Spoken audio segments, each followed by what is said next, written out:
Do you always agree with everything your partner says, even when you obviously don't mean it? Have you sacrificed your own dreams and goals to prioritize your partner's? Are you extremely worried about what others think of you? If you answered yes to these questions, it might mean that you have codependent tendencies and that your way of thinking is affecting your life and future. In this video, we're breaking down codependent thinking and giving you some tips to get you back on track. Let's get into it. Number 1. Breaking away from codependent thinking starts with understanding what codependency is. The dictionary defines codependency as excessive emotional or psychological reliance on a partner, typically a partner who requires support due to an illness or addiction. However, codependency does not require an illness or addiction, but is often an unhealthy way of relating to others. Codependency is a trait often learned in the childhood years by observing and mimicking caretakers. It may come from mimicking a parent who had problems with boundaries and had trouble communicating. This is common in women because they usually feel it's their duty to take care of everyone and fix their mistakes without regard to their own time and health. And we repeat their mistakes. It may also come from a childhood with no emotionally available parents around, so we look for relationships where our partner is also emotionally unavailable, hoping to fix them so that we can be complete and everything becomes better. We usually do this in the hopes that we truly believe that the other person will feel the love and metamorphose into someone changed for the better. No matter what happens, we do not give up on them because focusing on their problems helps us avoid the emptiness we feel inside. It's also a sign of false hope that if we can control them long enough to be able to fix their problems, then ours will magically disappear as well. But the truth is, this relationship becomes damaging and one-sided. The problem is that we usually take on so much more than we actually should, mainly because we don't know what a healthy, balanced relationship looks like.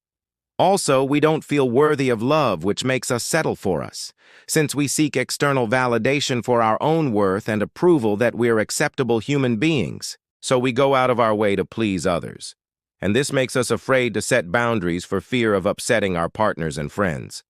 Unfortunately, it's one of the reasons we take all the mental, emotional, and physical abuse from our partners. Number 2. Ask yourself, am I codependent?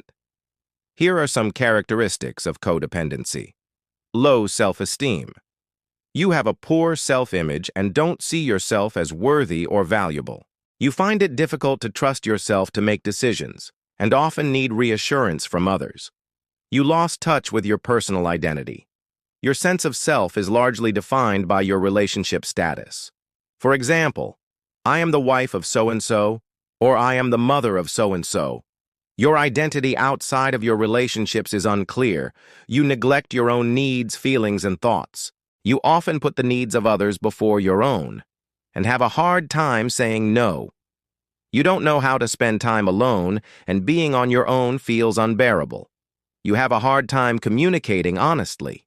You struggle to express your true feelings and avoid talking about your emotions. You feel uncomfortable with silence and may fill it with small talk or distractions. You feel a compelling need to take care of others.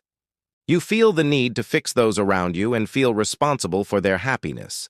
You depend on others' approval for validation of their own self-worth. You fear abandonment and are extremely uncomfortable with being on your own. You have intimacy issues. You find it difficult to trust and have close relationships. You may push people away to avoid getting hurt or getting too close. You deny your own feelings and values. You may ignore your intuition or go against your values in order to please others. Number 3. How to break the cycle. You can unlearn how to be codependent, but there are certain changes you have to make first, so you can heal yourself before you can be in a healthy relationship with others.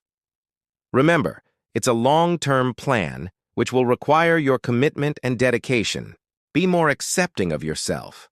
Loving yourself, flaws and all, is key to boosting your self-esteem. The more self-aware you are, the more vivacious and loving of all of life's experiences you become. You project more positive energy and attract the right kind of people because confidence is a magnet that attracts other confident, independent people. Stop taking ownership of people's problems. Everyone has problems, and you can't be the one solving them all. You are responsible for your own actions and feelings, not anyone else's. Just as you aren't responsible for their problems or the choices that led up to them. Do your own thing. Taking a break from your significant other is a healthy step towards figuring out who you really are and what you want out of life. Find something you enjoy doing by yourself, like going for a walk, riding a bike, painting, whatever makes you happy. Or you can join an art class, learn a new language or musical instrument. This way, you're doing something you enjoy away from your partner, yet at the same time meeting new, interesting people. Establish boundaries. This is as much for you as it is for them. It is important, in order for you to set about the change you need, to become more aware of your own self-worth. It is a step in the right direction in learning how to communicate your feelings rather than simply pleasing other people. Seek help. This could be on an individual level or along with your partner. There are support groups, therapists you can go to where you will be able to pinpoint codependent actions without bias or judgment that you may not be aware of. This helpful feedback can help guide you to make the changes you need to make. Remember that the steps you make in order to break the cycle of codependency may require you to put your needs first before others. This is in no way selfish. It is a healthy way to grow and thrive and bring out your inner light. What makes you special? Being in a healthy relationship means you've formed a healthy, fully formed identity. So, you must address your own personal mental and emotional health first before thinking of anyone else's. If you enjoyed this video, please like and share. We'd love to hear your thoughts and comments down below. Thanks for watching.